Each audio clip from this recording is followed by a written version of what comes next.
Mana bugun biz Forish tumanidagi 33-sonli maktabga kasbiy rivojlanish kuni tadbirlarini o'rganish uchun kelyapmiz.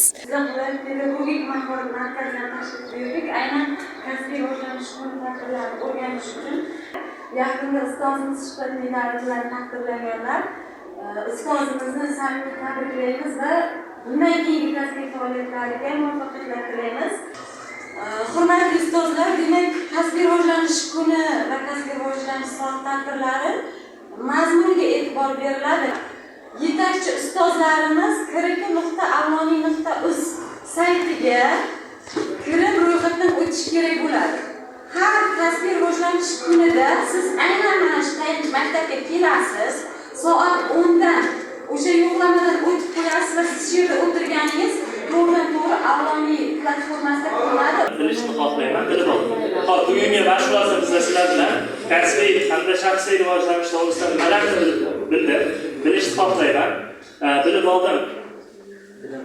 Har bir qatoriga o'zlaringizni fikrlaringizni guruh bilan kelishilgan holatda sizlarga 5 ta taqdim beramiz.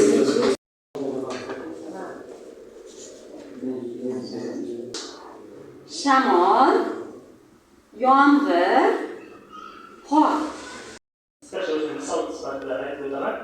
Men oliy toifaga erishishim uchun birinchi o'rinda biologiyani yaxshilashim kerak.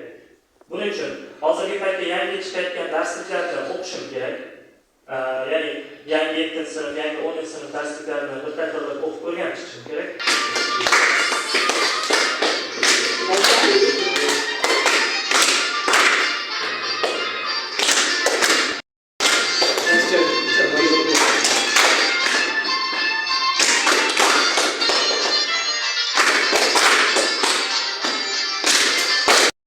Pedagogika mahoratimni, kasbiy psixologik tayyorgarligimni buni ham yaxshilab olishim kerak. Buning uchun bu kichik maqsadlarga bo'laman.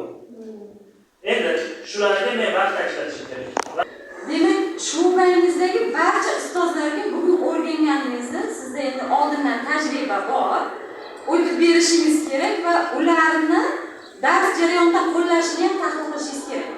Siz kasbiy rivojlanish kuniga kelganingizda ustozga qanaqa muammolar bo'ldi yoki qanaqa yutuqlar bo'ldi, fikr almashishingiz kerak, tajriba almashishingiz kerak.